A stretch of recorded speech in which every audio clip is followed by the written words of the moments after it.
we're going to get into right now. Join me in prayer. Father, thank you for the Sabbath day, the blessings that we've had already, and we pray for you to help us to see, to understand, to think through our choices, and may we honor you. May we hear and understand what it is you would ask of us. In Jesus' name I pray. Amen. All right. Sabbath observance is our topic for this afternoon. And so what is Sabbath keeping, I guess is the way it's actually called. Where do we start off? Isaiah 56. Isaiah 56, verse 2. Beverly, do you have it for us? Yeah. Start at verse 1. You know, a lot of times you're hearing it when I'm presenting this. There's a verse we're looking for to say something about our topic, but to get the full context, we sometimes have to start off a verse or two ahead. So let's do that, 1 and 2. Thus saith the Lord, keep ye judgment and do justice, for my salvation is near to come, and my righteousness to be revealed. Blessed is the man that doeth this, and the son of man that layeth hold on it, that keepeth the Sabbath from polluting it, and keepeth his hand from doing any evil. Okay, blessed is the one who keeps the Sabbath. Yours said from polluting it. Mine says keeps from defiling the Sabbath. Keeps his hand from doing any evil. So we want to keep the Sabbath, and we want to understand how to keep the Sabbath. So let's jump into another verse or two before we have more discussion. What's our next verse? Deuteronomy 28, verse 1 and 2. God let Moses know that he would die without entering into the promised land, right? And that goes back to God had given him instructions, and he violated those instructions so much so the teachings of what it was that God says, no, I've got to make a big enough deal about this, Moses, because everyone has to know, and it had to do with striking the rock. Strike the rock once. And Moses was supposed to simply speak to the rock. Because once Jesus has been once he was crucified, he's not to be struck anymore. We simply call upon his name. But Moses in his anger struck the rock again. God said, no, you're not going to enter in. So before Moses left, he pointed out blessings and cursings. Things that would bring good to your life and things that would bring bad to your life by the choices you make. So let's look at the blessings and the cursings. It starts off Deuteronomy 28, verse 1 and 2. You want to read that one for us, Tim? Yeah. Now it shall come to pass, if you diligently obey the voice of the Lord your God, to observe carefully all his commandments which I command you today, that the Lord your God will set you on high above all nations of the earth, and all these blessings shall come upon you and overtake you, because you obey the voice of the Lord your God. Okay. Blessings if you obey. Curses. Perry, verse 15. But it shall come to pass, if thou wilt not hearken unto the voice of the Lord thy God, to observe to do all his commandments and his statutes, which I command thee this day, that all these curses shall come upon thee and overtake thee. And you can read about the blessings if you go back, and you can read about the curses, the things that will result, the natural results of disobeying the commandments of God. Now, our focus today is specifically on one commandment, the fourth commandment. And so let's go there, and we've read it before. And interestingly, last night we looked at the law of God. We didn't read the 10 Commandments. We're going specifically now to that fourth commandment, which we looked at during the church service today. But let's read it again. Mike, do you have that? Can you read for us that fourth commandment? Exodus 20, verses 8 through 11.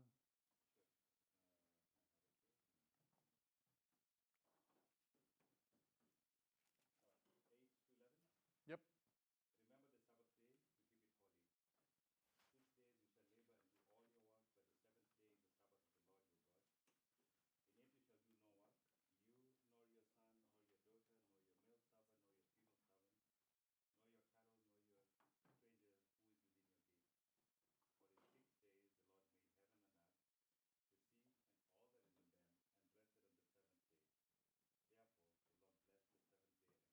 it.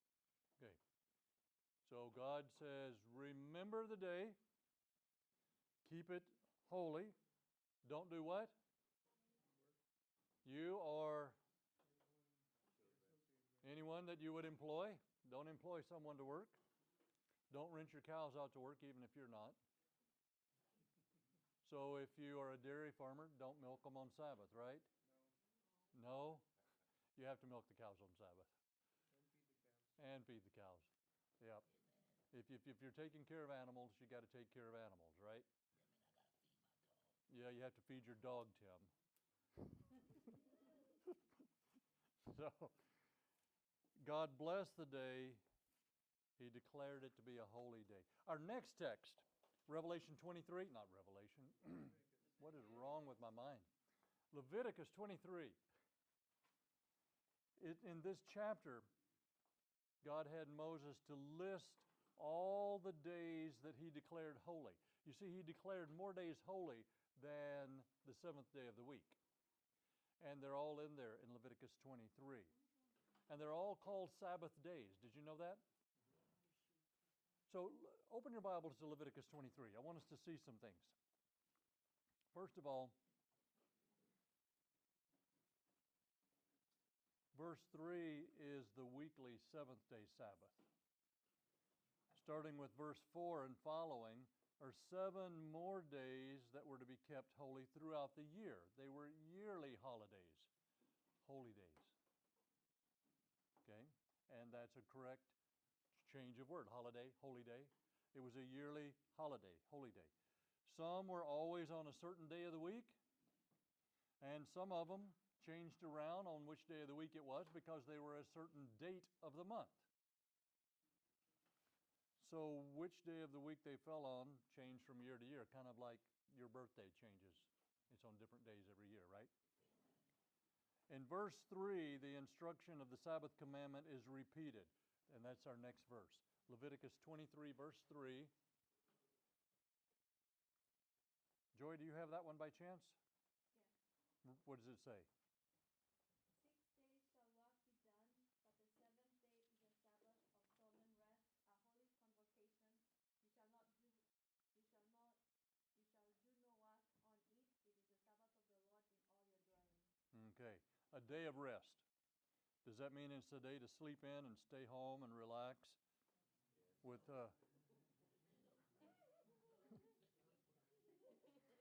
let's find out what Jesus did on the Sabbath. It was a part of our message this morning, Luke 4:16. What did he do? You already know. You remember from our sermon. He went to the synagogue. He went to the synagogue. It was his custom. Let's read about it. Who can read for us Luke 4:16?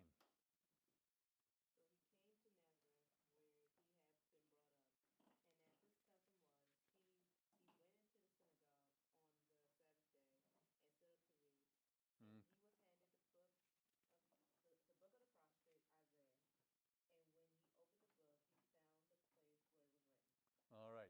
And he began to read to them, and they were listening. And then he told them that prophecy was fulfilled that day. And then they got upset because they knew it was a prophecy of the Messiah.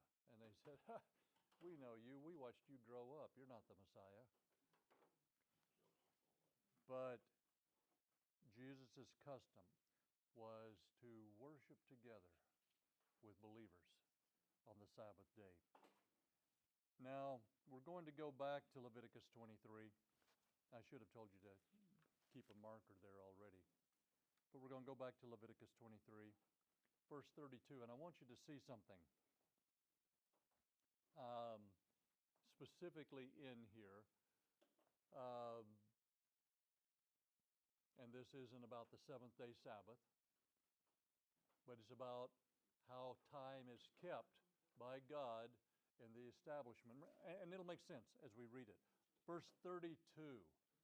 Leviticus 23:32. Do you happen to have it, Almarie? It shall be to you a Sabbath of solemnness, and you shall afflict your souls. On the ninth day of the month, at evening, from evening to evening, you shall celebrate your Sabbath. So wait a minute. We're supposed to celebrate our Sabbaths from when?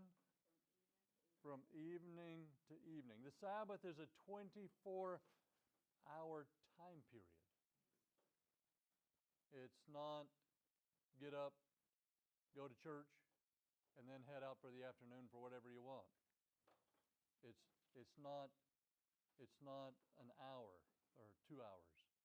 24-hour Sabbath period from evening to evening. You know, that's how God divided time from the very beginning. Yes. If you go back to Genesis 1, it talks about God created, on the first day he said, let there be light.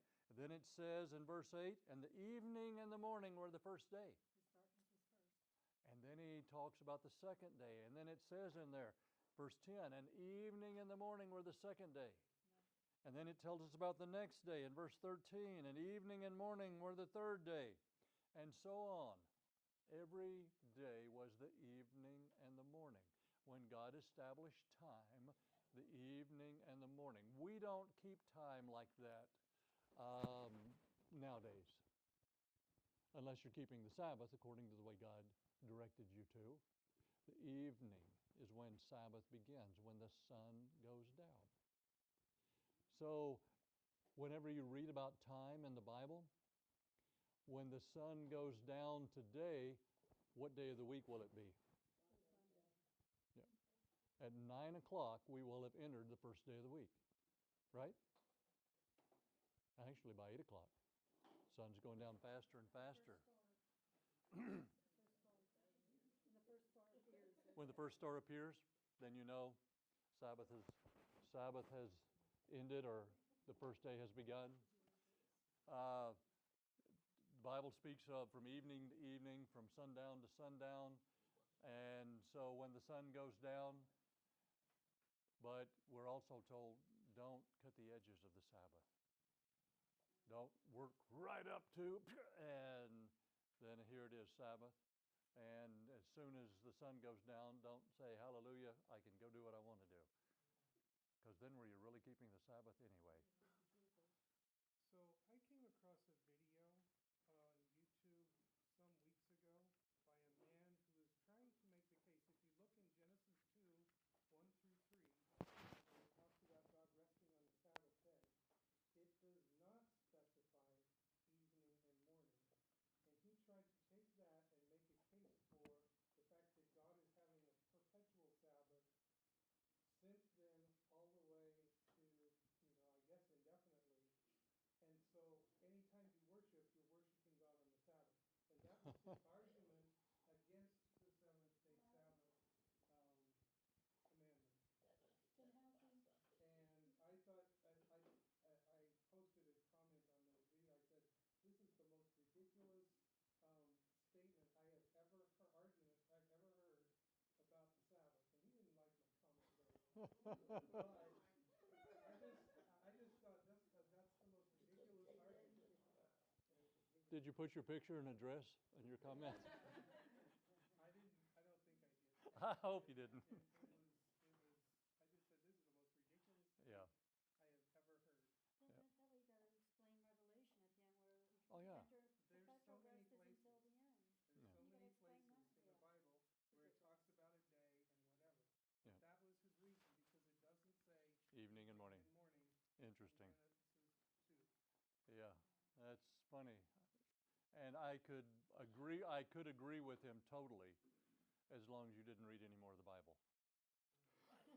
Exactly. That's what they count, that's what they count on. Yeah. So before we leave Leviticus 23, I want you to look at something in verse 25.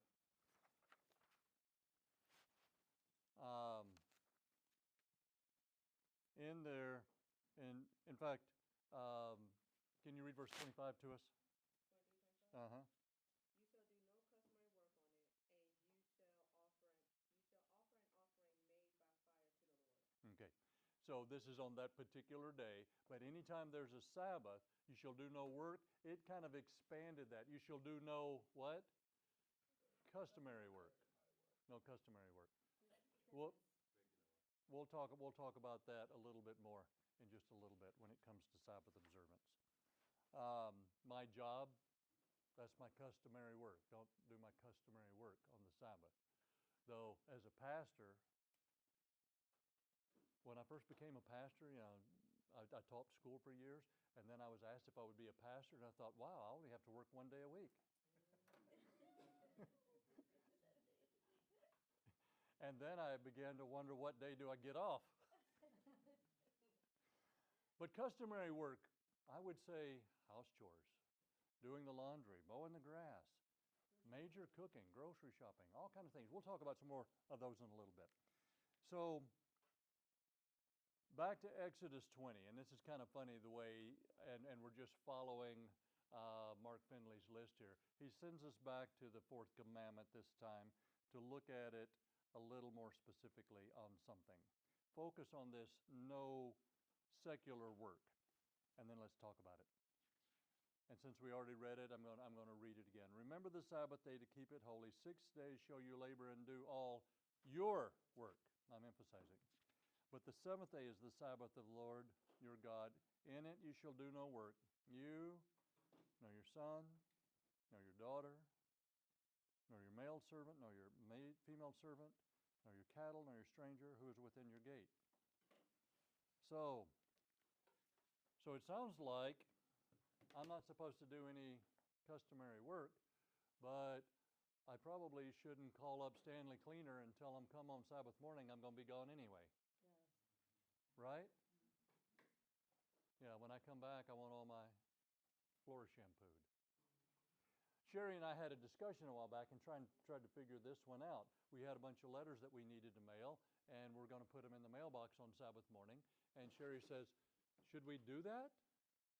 I said, why not? Because we're having the mailman work. I said, oh.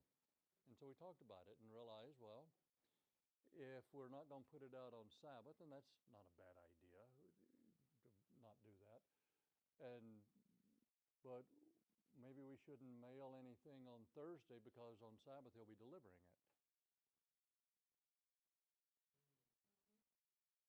Huh. But you're not in control of that.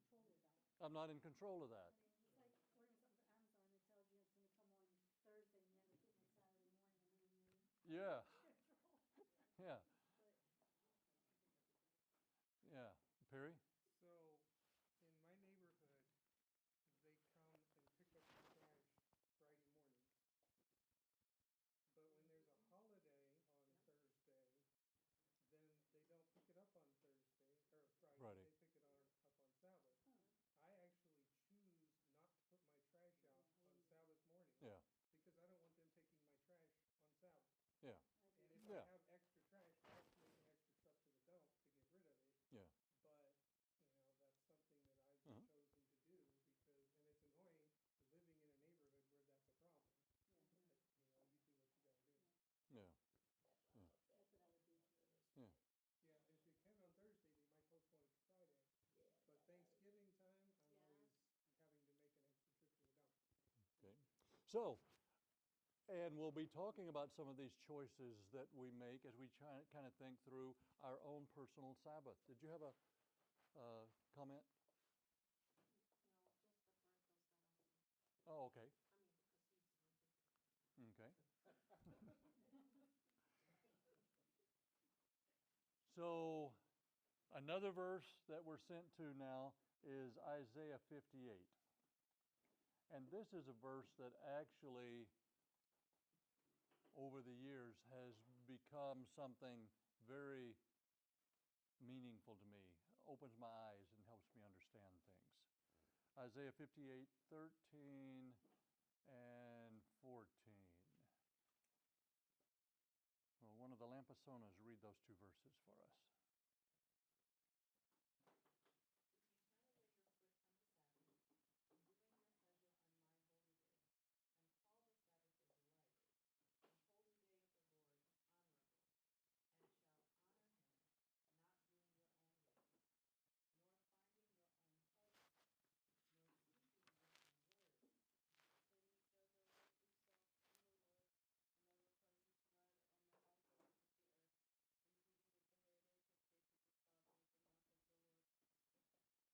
So, what do you hear? Speak louder. Think about the love of Jesus. Our focus on Sabbath is not on ourselves and our pleasures. It's on God and focus on Him. So then we can look at all kind of things of, well, what do we do? And, I'll be honest with you, when I read this long ago, I think it was in the King James, it says, turn away from the foot from the Sabbath, your foot from the Sabbath from doing your pleasure, and called the Sabbath a delight. And I thought, well, that's kind of silly. If on that day I'm not going to do anything that I consider fun, at the end of the day, I'm supposed to say, wow, that was fun. I don't think that's what it means. No, that's not what it means. But what does it mean? Well, I'll use Jesus as an example. He spent time with his family. He went to synagogue. He spoke of the Lord. He ministered to his disciples and those around him. Time they ate together. The family ate together. They discussed things. Discussed scripture. So I think it's a family and faith thing out there. So I think it's what's meant by the pleasure. Your pleasure should be your family and God. Okay. Your delight should be because God sanctified that day, and that day identifies Him sanctifying us.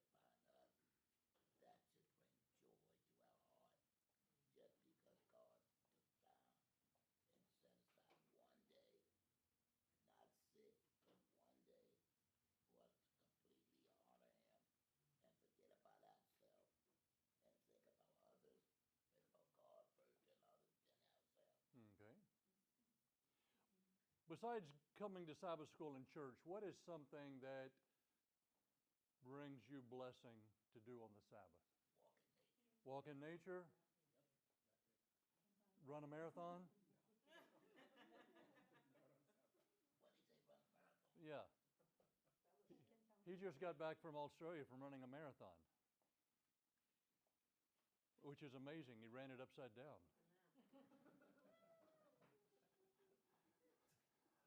So you don't run marathons on Sabbath? He was actually on a Sabbath because it was Sunday there. Sabbath here. Yeah, he had a moral struggle on that. Because he knew what day it was here while he was Sunday over there. All right. Yeah, Sabbath on a round world can be interesting. What are some other things you do that you do enjoy on Sabbath? Yeah, we got a question. Let me hear it. So you're walking, taking a nature walk on Sabbath. Can you do a nature bike ride on Sabbath? Yeah. Nature bike ride? How many enjoy riding a bike on Sabbath? Then it's a blessing. Okay. Okay. What else do you do on Sabbath that's a blessing to you? Go visit the nursing home. That's what I used to do. Go visit the nursing home? Go up to the nursing home. Yeah. Bible study with all them people up in there, just fellowship and let them know about Jesus and Okay. people that can't get out.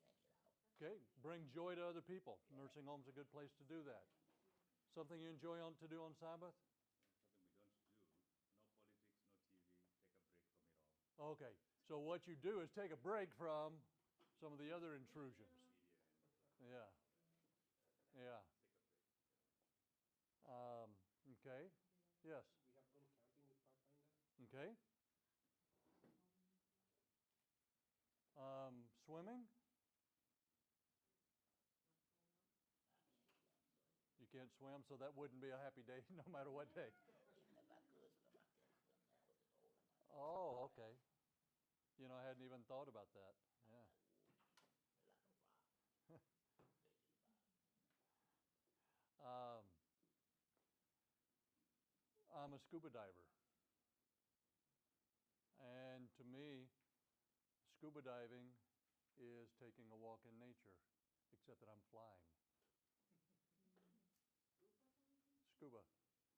Yes, I'm weightless.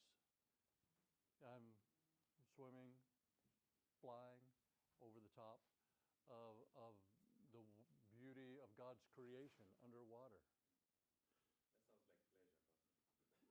It is. Just like going for a hike on Sabbath afternoon. You're right. So what's the difference between my pleasure and my pleasure? You hear what I'm saying? I'll give you some examples for me. I'll get on a boat and enjoy a ride around a lake on Sabbath, but I'm not going to put on the water skis. Why not? Because it becomes about me and my having I'm not thinking about Sabbath anymore. I'm thinking about I'm out there walking on water. And I love water skiing, but I don't water ski on Sabbath. Um, I have no problem on Sabbath afternoon playing catch with the frisbee back and forth with someone. But I love disc golf, which those of you who know me know that. I don't go play disc golf on Sabbath because it becomes about me and my sport and my interest. And so somewhere we've got to find the dividing line. And I know this. In different cultures, they do different things on Sabbath. And we would say, oh, I would never do that. And they do because we all have to come to our own decisions. But I want to go back and I think it was a couple of years ago that I had a sermon on the Sabbath. And I shared this when it came to Isaiah 58. I tell the story of Sherry. Oh, it's been 20 years ago now, at least 25 probably. One day she said to me, she did on one occasion. This is the one where I told her, on this day, be sure you get home on time. I have something planned for us. Oh, what is it? And we'll do this to each other every once in a while. We'll plan things. Nope, you're not going to find out till. And so this one was one of those, I'm not going to tell you, but we got a special evening planned together. So she was home and we took off and in fact, she got home early. I said, can you get home like at 3 o'clock? So she did. And we took off and the first stop we pulled into Goodwill and she said, what are we doing here? Do you anyone remember me telling this story? Okay, so I'll tell it again for the first time. She said, what are we doing here? And I said, this is our first stop on our date night. And she said, okay, Bob, you planned it, but just a little hint for the future. Goodwill should not be on the list of date night. You know, guys need to be told stuff sometime by ladies. But here's what happened. We go into Goodwill and we're walking around and she saw this glass bowl and she says, oh, look at this. This is Prince's house. And I said, okay, what's Prince's house? Oh, okay. And she said, oh, look at the price. This is only $5. I said, $5? I'm thinking $5 for a glass bowl? She said, do you know what this is worth? No. This is worth at least $25. We have a couple of Prince's house pieces. Can we get this? I said, put it in the cart. And so we go down a little bit and she goes, oh, look at this picture. Another glass pitcher. And she says, this is also Prince's house. $7? They only want $7 for this? This is worth $40. Can I put it in the cart?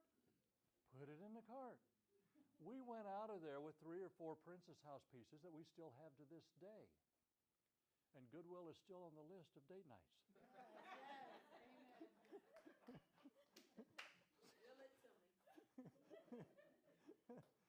So, here's the point.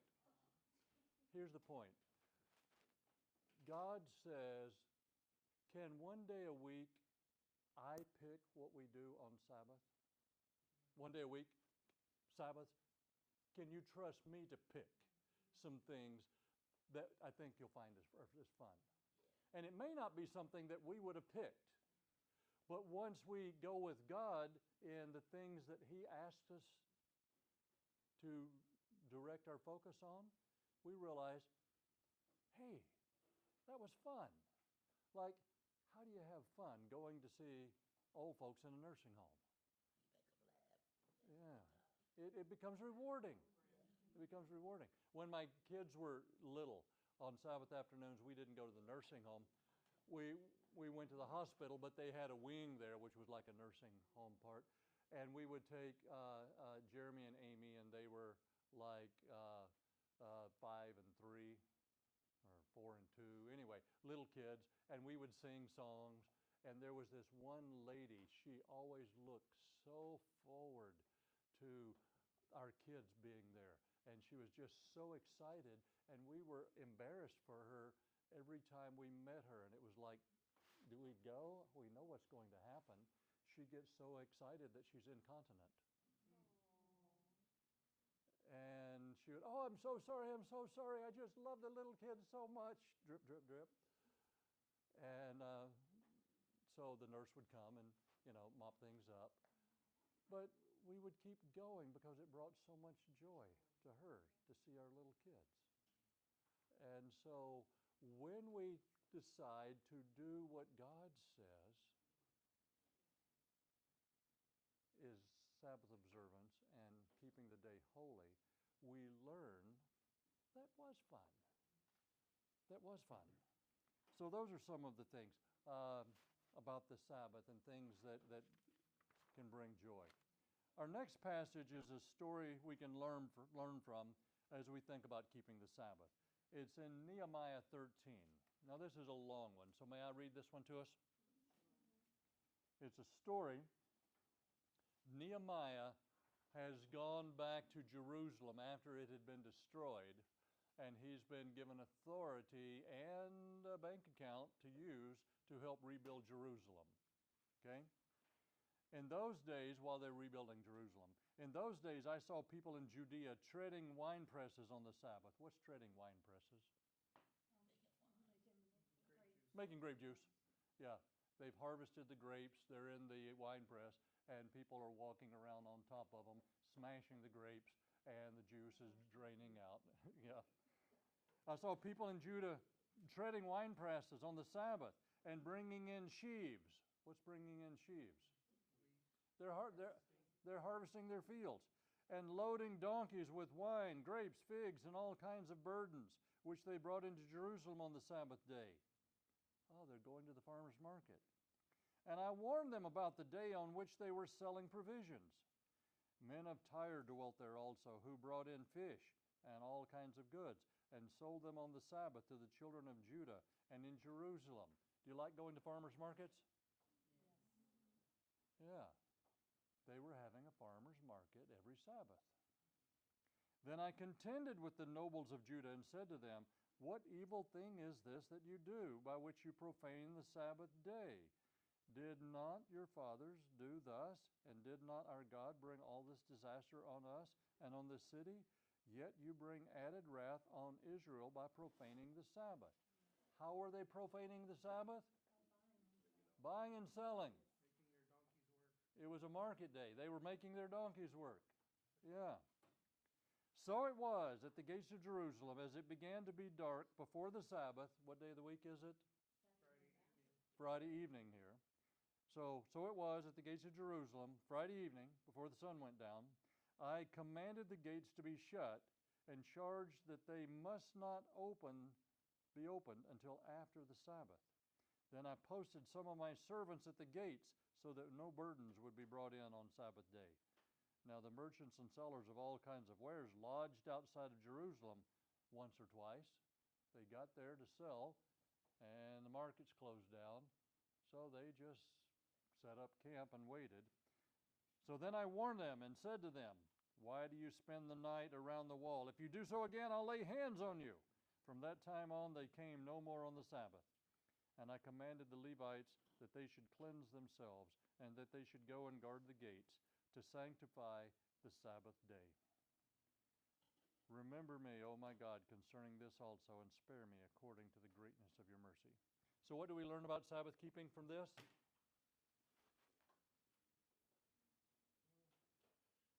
What's that?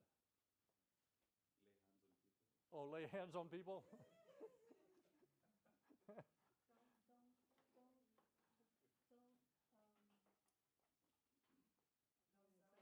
add joy and waiting for it to end. Okay. And the Sabbath is not a day for shopping.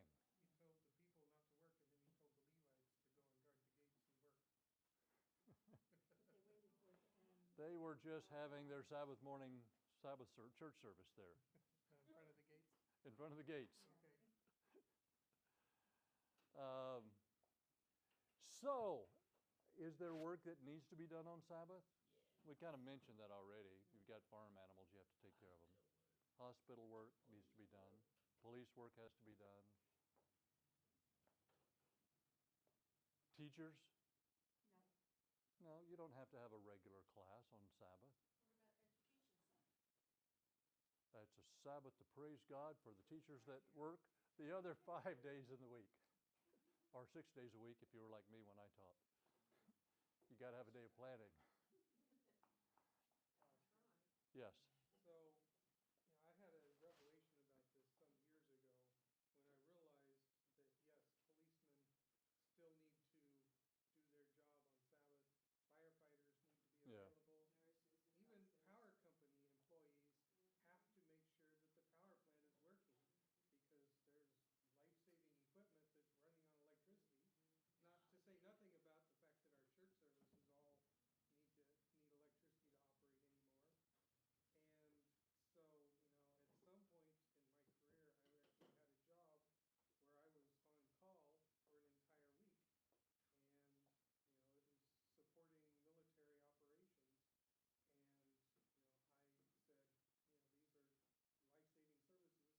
the computers that, people around the world are relying on.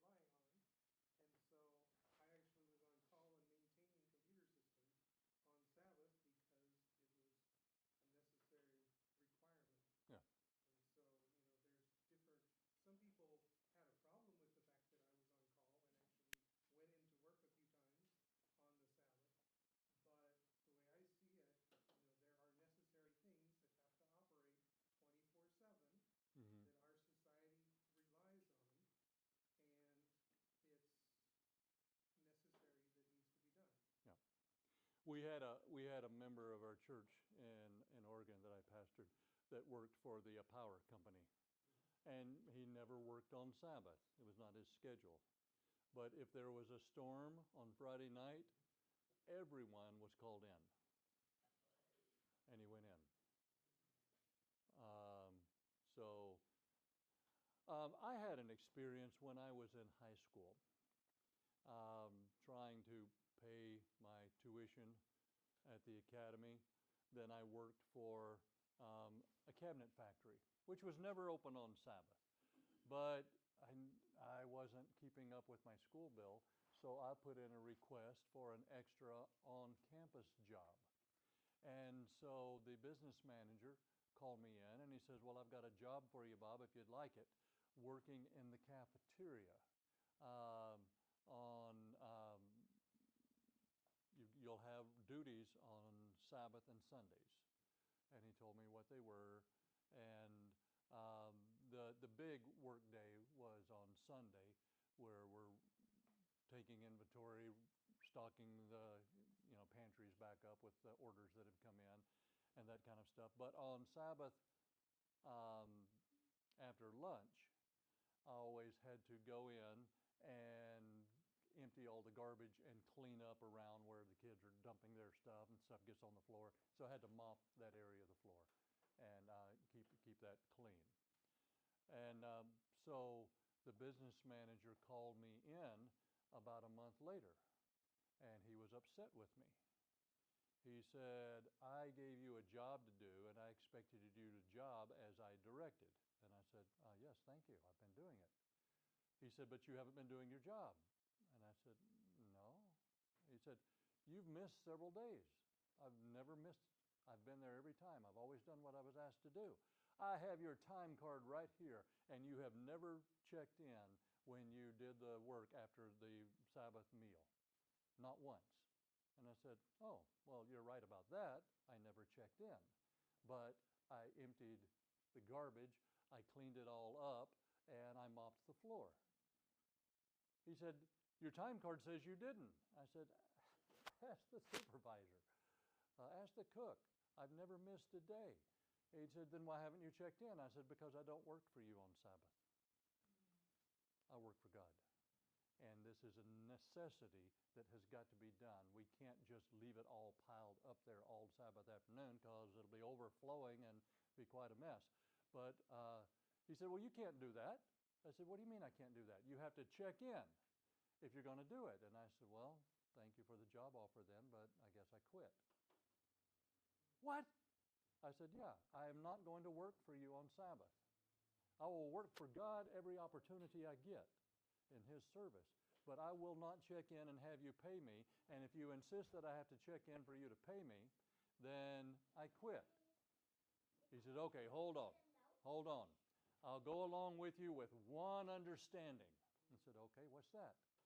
When graduation comes and you still owe some money on your school bill, you don't come and say, remember all those Sabbaths that I worked? You pay me for them now, and I'm not going to pay you. And I says, good, I guess we both have the same understanding then. And I had a smart mouth back then, too. And so I never got paid for it because I never wanted to. I wasn't working for my pay. And that's how I differentiated it. My daughter now finishes college. She's a nurse. And she came to me and she says, I have a couple of job offers. One of them looks really good. All I have to do is work weekends. I work 3 12-hour shifts, and I'm off the rest of the time, and I get paid better than if I work 5 8-hour shifts. And so it really looks good. And I said, okay, so the weekend shift, what are the hours? And she told me. I said, so what does that tell you about the Sabbath? I mean, what were you going to do about the Sabbath? And she said, well, I don't know. That's why I'm talking to you. I said, let me tell you a story about when I was in academy. And I told her the story. And she took the 5-day-a-week job. And I said, why? And she says, because I can't afford to give up a third of my pay.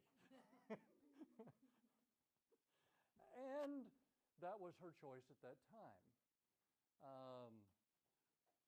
That's just where I am. I'm not telling anybody else what to do. And I don't sit in judgment of somebody else and their decisions on that. But I will tell you this. One of my church members, and he would be very happy for me to tell you this story, worked as, what's the company you always hear it advertised on TV for changing windshields? Safelite. He worked for Safelite. And in fact, he was so good, I did not know they had this. They have competitions where people from different factories will race to change out so many windshields and see who can finish first. And, they inspect them. They have to all be perfect in order to qualify. And he was one of the competitors nationwide, one of the top, fastest, best windshield changers in the country for Safelite. Well, they offered him a managerial position. He says, what does it entail? And they told him, and he said, well, I can't take it because you're asking me to work on Sabbaths, and I cannot work on Sabbath. And they said, okay, let's see what we can do. They came back and said, okay, we've arranged it to where you never have to work Sabbaths unless there's an emergency. So unless there's an emergency. And how often do you have emergencies? So, changing windshields. And so he took the job. And about 6 weeks later, there was an emergency. Do you know what it was? One of the regular workers was sick, and they didn't have anyone else to cover, and they had appointments. And he was uncomfortable, but he went and he did it. And 2 weeks later, they had another emergency. And 2 weeks later, they had another emergency, and pretty soon there were emergencies all the time. And his family quit coming to Sabbath school and church. And a year later, they were divorced. And he lost his family. And he will tell you it all came together in the downfall of his marriage when he started working Sabbaths. And so was that everything to it? I'm sure there's more to the story. But that was the Avalanche. Yes. You know, when I found out about the Sabbath truth, I was working right up at the Maritime. I worked up there for 29 years. So I found out about the Sabbath truth in like 96 when I was working in the kitchen. And I told a man that I can't work no more on the Sabbath.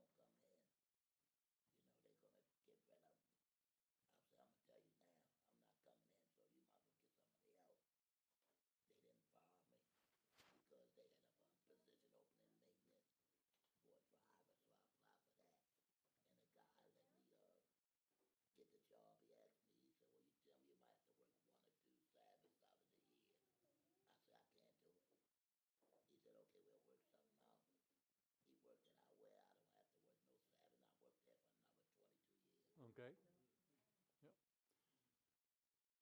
When we say, okay, God, I'm going to do it your way, God helps us Amen. and opens the door. And sometimes the door is open somewhere else because where we were gets closed. So we all have to look and see, where has God brought us? Where is He leading? What do I need to do? I was frustrated my first year at a boarding school. I was in the 11th grade at Ozark Academy in Arkansas, and had the regular first week of school, and then we went for a long weekend to Camp Yorktown Bay, the youth camp, kind of like Mount Etna here, except a whole lot nicer because it had its own lake right there. And so on Sabbath, then there was a special speaker. There were like 200 of us kids that were in the academy, and we were all in what was called their gym. Didn't have any sides on it, or back, or front, just a back and a roof.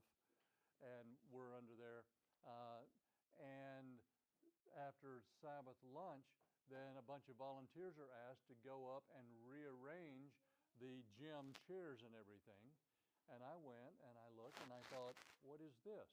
Why are we doing all this work and rearranging the chairs and the piano that was there, rolling everything around, changing all the mics and everything? Why are we doing this on Sabbath afternoon? This isn't needed. And so I asked the fellow who was there, who was the guest speaker. I said, why would you ask this to be done on Sabbath afternoon? This isn't Sabbath activity. And he said to me, in the work of God, whatever is necessary to be done on Sabbath is okay. And I said, so why is this necessary? He says, the way it was set up, it was kind of like the shape of this room. He was way down there, and there were chairs all the way back here. He said, I lost half the kids. They weren't paying attention. They were so far away. We rearranged it to where he's standing here, and they are, nobody's more than 8 or 9 rows back now. They're just a big circle. He says it was necessary to reach those that I could not reach in the morning service. And so then I watched, and he was right. That those who, because I knew he hadn't reached the back rows, and people sit where they want to sit, and now nobody could get that far away, and he began to reach people because they were close enough. And I thought, okay, I learned something. It took a while of thinking and worrying, and I still look ahead now, and I say, okay, let's plan at the beginning a little bit better plan so we don't run into that kind of thing. But does that make sense?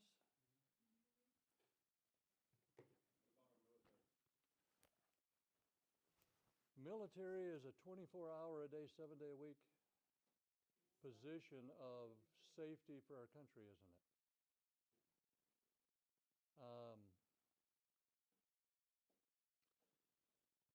I want to ask you a question, and I take no positions in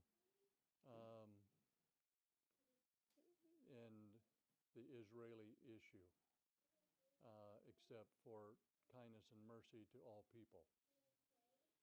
But there was the big attack from Hamas on Israel that took all those hostages. How did they get away with that? Not how did they get away with it, but how did they accomplish? How did they get in and do what they did? Do you know?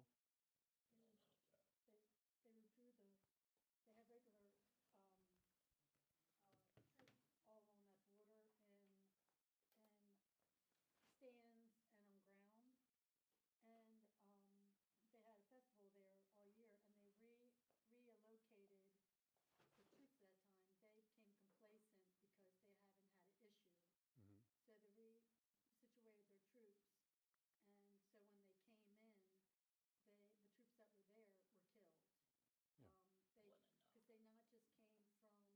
Because they not just came from, they were using motorcycles, but they also were using the aircrafts that they had concealed, which caught them totally off guard and caught the music festival off guard.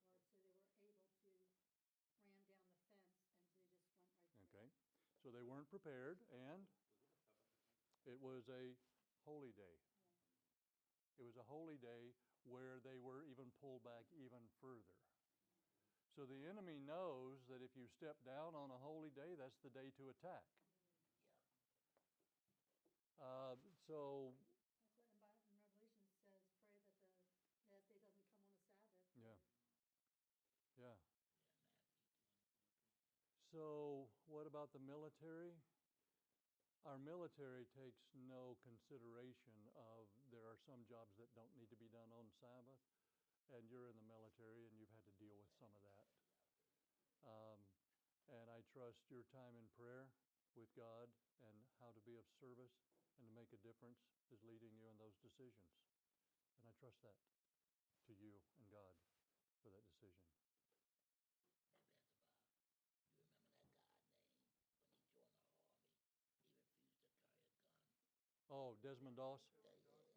Desmond Doss? You did? Yeah. Yeah. I didn't meet him, but went past his house and someone said, "Oh, Desmond Doss lives there." And I said, "Oh, who's that?" I read his book. Yeah. So, I met him. Tennessee. Conrad, God never put on my heart that I should be in the military. And it didn't have to do with the Sabbath. It had to do with I personally could not commit myself to obey orders to shoot somebody. And there was no way for me to be like Desmond Doss, a conscientious objector, because when it came time, the draft was gone by the time I came up. And I thought, well, I would be a conscientious objector, but that's not even an option once the well, it is even when the enemy comes, but you can't join the military as choosing to join the military and say, but I'm a conscientious objector. Only if you're drafted was that in. Am I correct on that? Yeah, that's right. Yeah. But I had to sign up as a conscientious objector. Okay. You must be at least a month or two older than me. Yeah. I'm only 60. Yeah, some folks have trouble with their math. So there are some big questions out there. Ben Carson, well-known Seventh-day Adventist. Surgeon, I don't know, but it would be interesting to have him here and say, did you ever do a surgery on Sabbath? Pastor. Yeah. The one where he became the most famous, dividing those twins that were joined at the head. I'm almost certain that was on a Sabbath. Really? Mm-hmm. So why the choices and when they do and what they do, I don't know. I mean, part of the reason was because that's the only time that they could get the sufficient amount of staff Yeah. and the location, the surgery rooms available Yeah. when they weren't otherwise occupied. Yeah. So, and even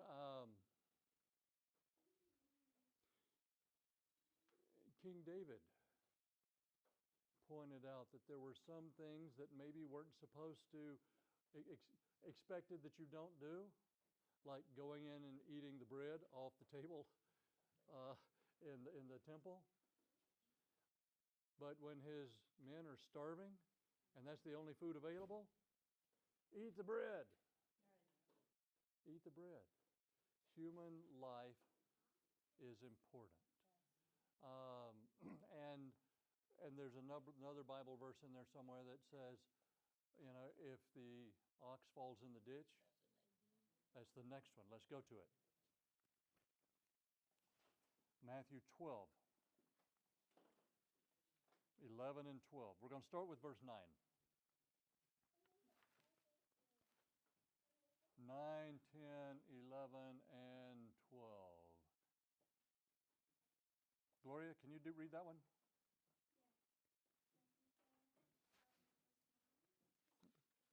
Mm-hmm. When he had departed from there, he went into the synagogue, and behold, there was a man who had a withered hand.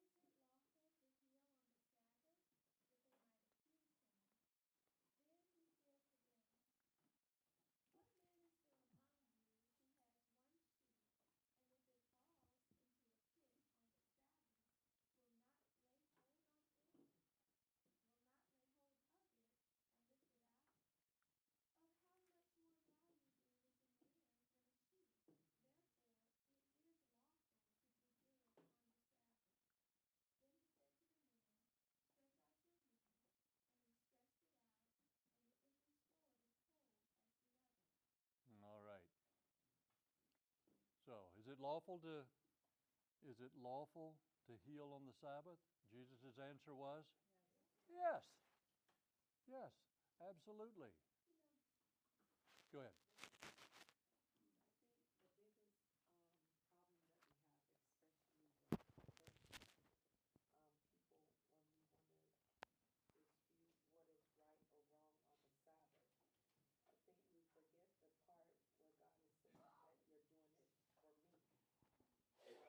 the biggest problem that we have, especially with Christian people, when we want to dispute what is right or wrong on the Sabbath, I think we forget the part where God is saying that you're doing it for me. It's not about your will and your might. I even think about simple things as service in church. Coming,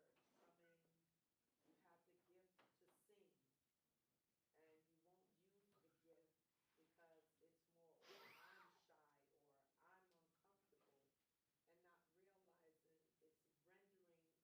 it's more, or I'm shy, or I'm uncomfortable, and not realizing it's rendering a service to God. It's coming to church and the simple thing as service. It becomes, I'm just coming to sit and watch,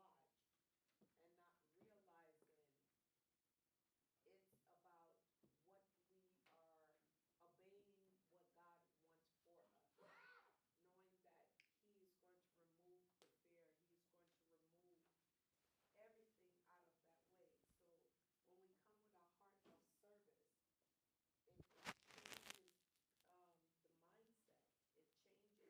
remove everything out of that way. So when we come with a heart of service, it changes the mindset. It changes how we look at things and how we do things. So we can debate, are you working? They say you work most on Sabbath than you do any day of the week. I don't know if you notice that. Especially, it doesn't matter whether you're a teacher or Sabbath school teacher. It's as if you do more work. You're stressed out. But when you have the mindset that I am rendering a service that God has blessed me Mm-hmm. with, it changes the mindset Mm-hmm. of what we're doing and how we're looking at it as for work and purpose. And the last thing I'll share, I remember I was hosting a week of prayer, and it was a Wednesday night. I'm not the best of singers, but I would get up and sing anytime, any day, if it's giving praise and honor to God. And this is something I tell my students.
Yeah, if someone's been able to not. But then I run into the issue of my son after he got married some years back.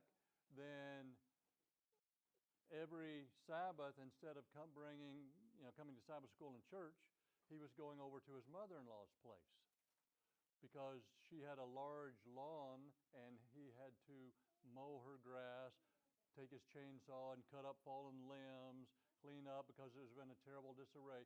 So he was spending Sabbath after Sabbath after Sabbath over there helping her. How do you feel about that, Brent? It's something you can do later on. Yes, there was no emergency involved in that one. It could have been done on Sunday, and I told him that, and he said, "What? I'm not giving up my Sundays." The last thing I'll say, well, It the must have last been thing, put off. it's two things. One, to the context of that. Pathfinders is what brought me into the church.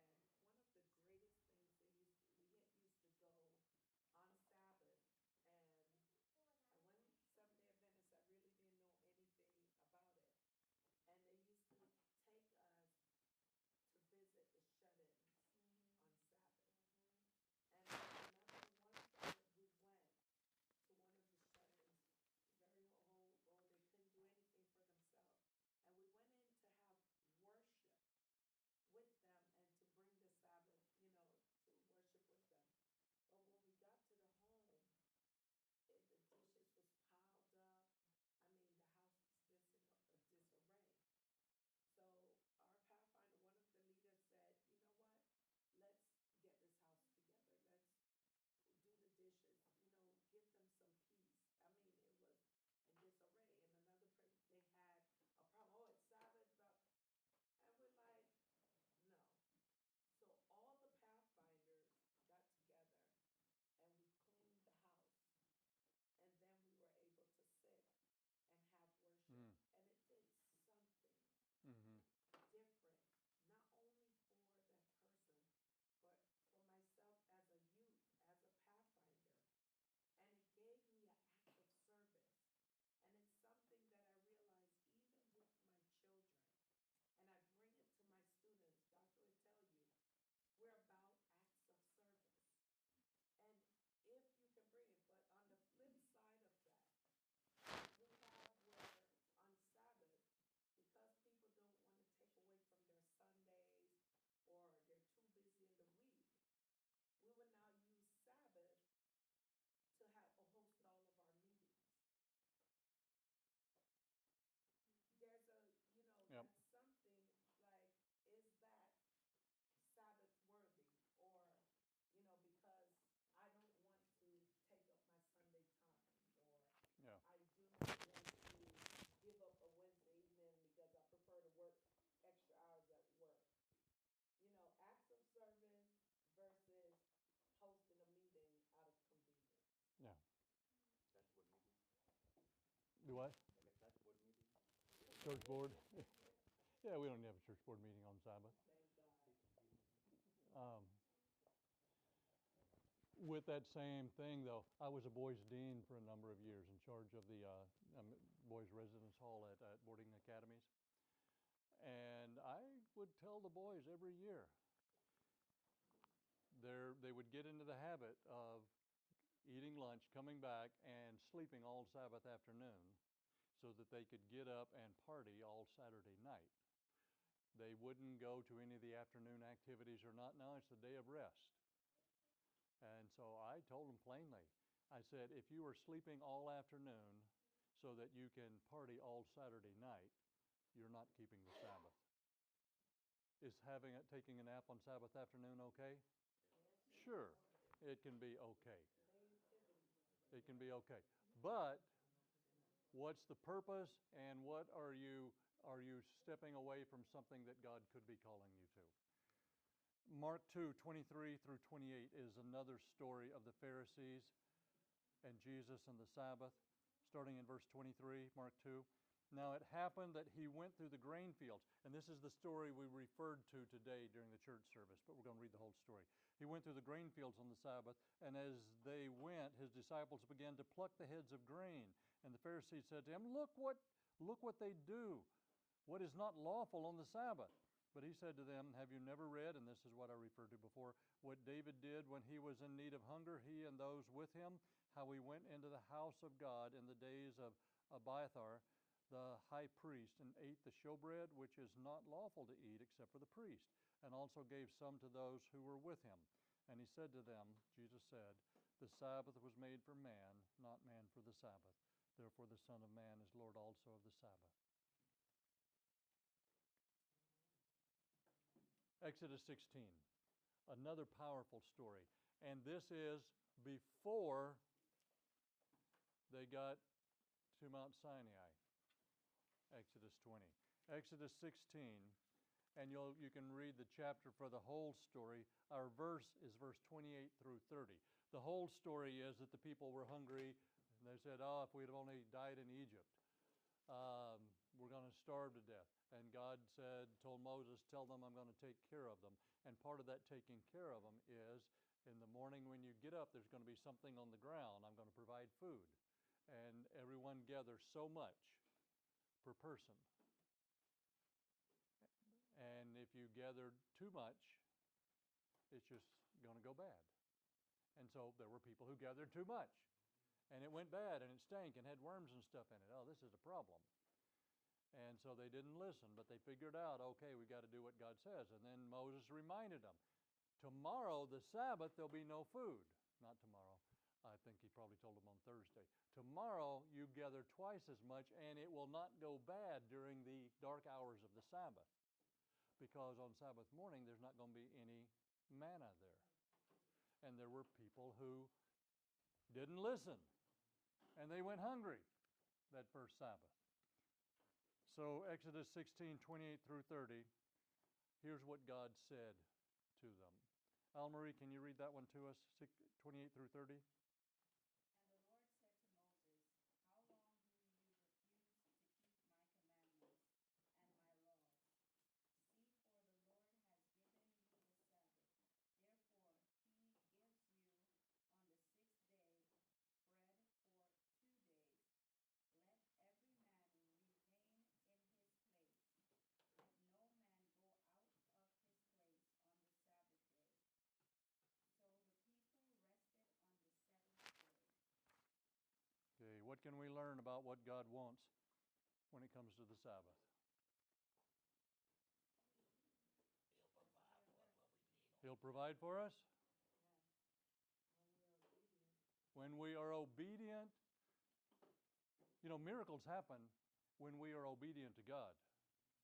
If we're not being obedient to God and we're trying to take care of our own selves instead of trusting in God's care, miracles don't happen. Matthew 11, 28 through 30, our last verse. Come to me, all you who labor and are heavy laden, and I will give you rest. Take my yoke upon you and learn of me, for I am gentle and lowly in heart, and you will find rest for your souls. For my yoke is easy and my burden is light. A day of rest, relaxation, though I will tell you as a pastor, then I'm generally far more tired Saturday night than I am on Sunday night or Monday night or Tuesday night or Wednesday night, Thursday night. And that's okay. That's fine. When I was in college, one Sabbath afternoon, it had been announced. Anyone who wants to come in the afternoon, we're going to get on a bus and we're going to go from our college up into Dallas or Fort Worth. I don't even remember what college we went to. And we're going to walk around on the campus and just meet other college students on the public campus and say hi and visit a little bit. And I still remember to this day the conversation.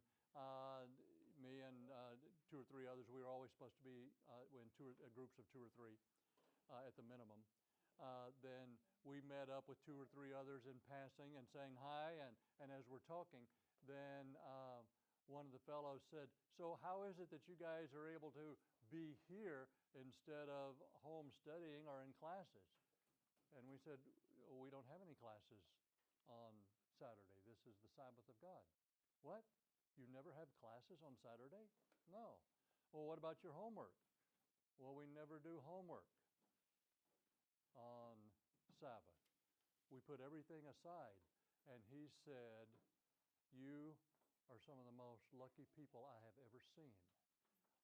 Oh, what I wouldn't give for one day a week where I could just put the studies aside and relax. And we said, come to our college.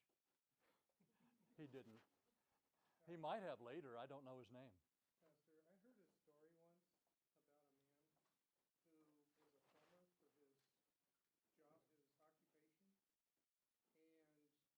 and he, on Sabbath afternoons, would go into very poor communities and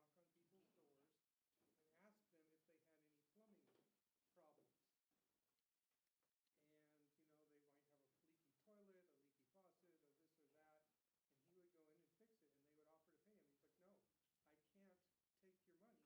a leaky faucet, or this or that, and he would go in and fix it, and they would offer to pay him. He's like, no, I can't take your money because it's the Sabbath, and so I cannot work for your money. I'm doing this because I'm doing a service to the community. Bible says to do good on the Sabbath. And he got lots of people started asking him questions about, what his belief system and whatever, because he would go into these places, very poor communities, they couldn't afford most of these kind of services. And, he would help the people. Mhm. He was a witness to God through his occupation, helping people on the Sabbath day. Yeah. It's a neat story. Are there any questions anyone has about Sabbath and how do we keep the Sabbath now that we've looked at some of these guidelines of Sabbath observance, Sabbath keeping? Yes, sir. Don't be a clock watcher. Don't be a clock watcher? Yeah, you're right. Yeah. I've asked Perry if he's a clock watcher, and he is. Every Friday evening, he manually sends out those Happy Sabbath. He's watching the clock, anticipating when I can tell people Happy Sabbath as early as possible. So right there, he does it. I said, do you automatically set it up? And he says, no, I manually send all of those. Yeah. Although, since we've been doing the things on Friday evening, I have to wait until after when I get home to do that. Oh, that's why it's coming in late now. Yeah. Yes, I have noticed that. And if anyone wants to hear from me, you can give me your phone number, and I'll make sure to add you to my list. To his Happy Sabbath list.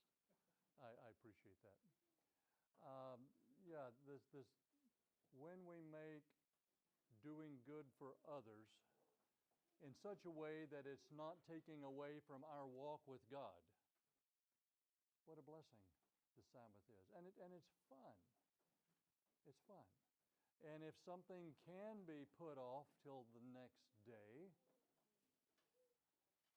then that's a good plan. Put it off to the next day. But, if I'm out on a Sabbath afternoon hike and I happen to get a bunch of thorns in the side of my leg, or more than likely, like I did the other day in this hand, several fingers got thorns in them. And it wasn't on Sabbath, by the way. But if it would have been on the Sabbath, then I need somebody to get them out of my hand.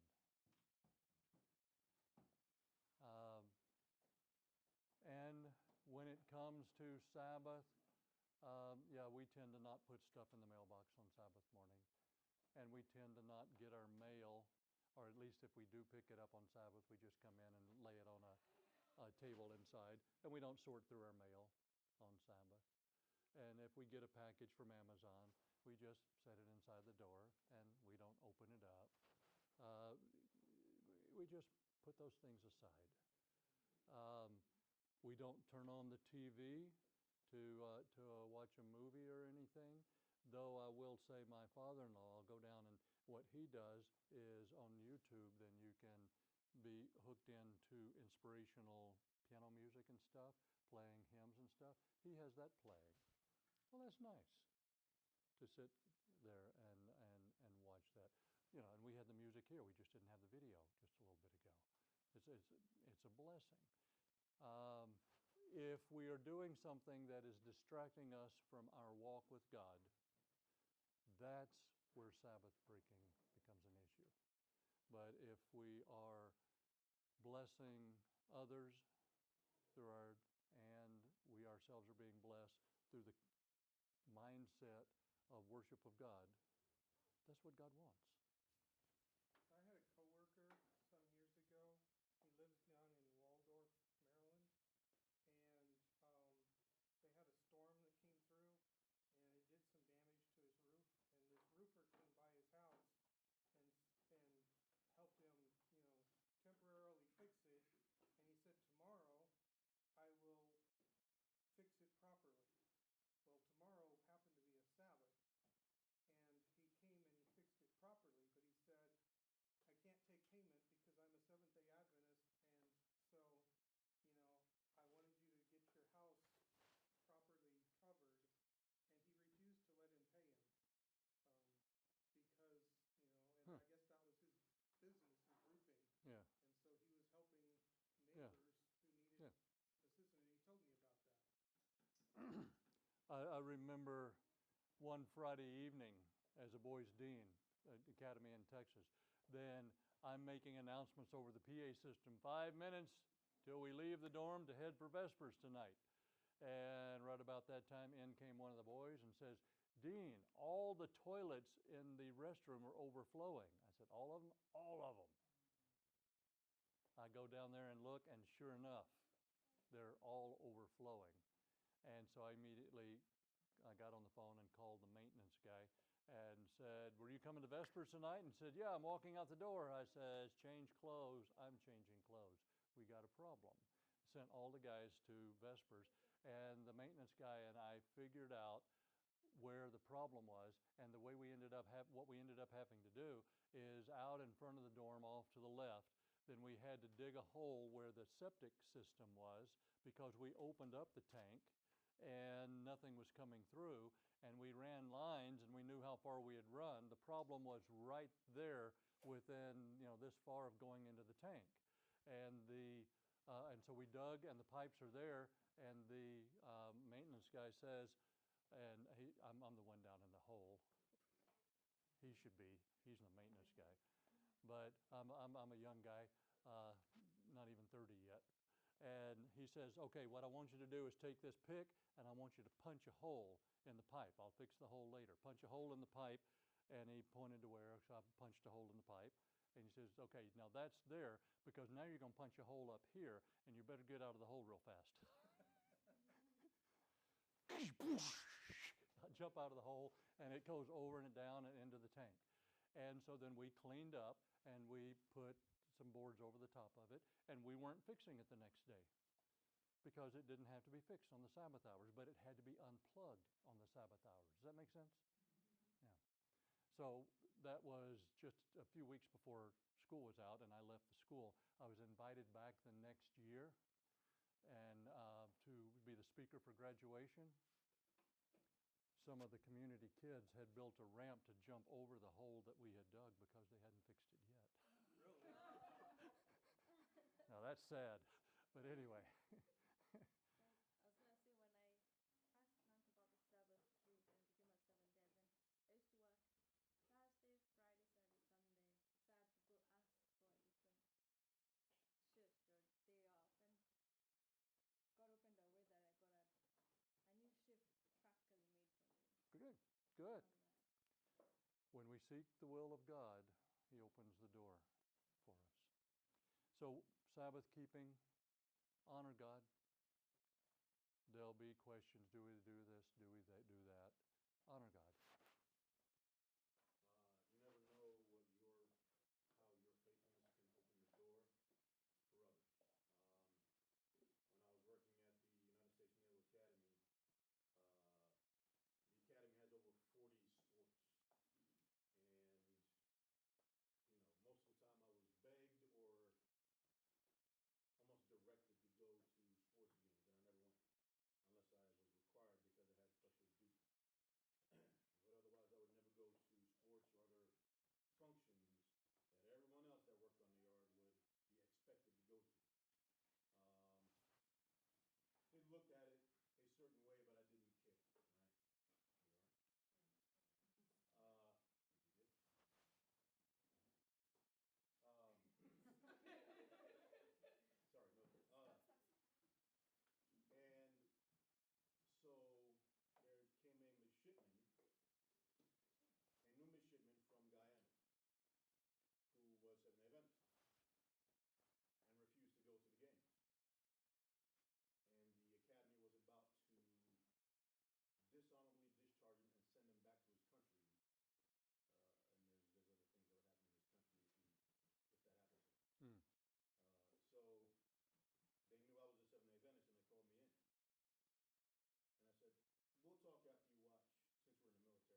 Good. And now the pastor and his staff at the Annapolis Seventh-day Adventist Church is providing services for midshipmen on, Amen. on Sabbath Amen. and Friday night. Very good. All right. Yeah, when we honor God, people will notice. I want to point this out to you. The Bible was not written for us to use to straighten other people out. The Bible was written for us to take it as a guide of how shall we live and share with other people what a blessing the Word of God has done for us. It's not a club that we use on other people, but a message of love and acceptance and an invitation to walk with God as He asked us to walk with Him. And the Sabbath, there is no test on earth that I'm aware of that can differentiate that there's any difference in this day and tomorrow. Barometric pressure, humidity, magnetic field, you name it. We can't tell a difference in this day and any other day. Kind of like Adam and Eve probably couldn't tell any difference if they took the fruit of the tree of knowledge of good and evil and took it to the food lab. The difference was God's direction. And God does promise His presence on this day in a way above and beyond the other days. Let's take advantage of that. Well, we need to close. I knew this conversation was going to take longer than the others because of the sharing that you've done, and continue to share with each other. Next Friday evening, we study baptism. And what does the Bible teach about baptism? And then I'm trying to remember next Sabbath, I think, what happens when we die? And then Sabbath afternoon, what will happen to those who are not a part of the kingdom of God someday in the future. Let's pray together. Father, thank you for being with us. You've spoken to each one of our hearts, and we've shared some of the experiences that we've had as we've determined what it is that we do on Sabbath, what it is that we put off till later. But my prayer is that you continue to speak to our hearts, that we continue to seek to honor you and make it a day about our relationship with you more than anything else. And we look forward to spending eternity from Sabbath to Sabbath as we read about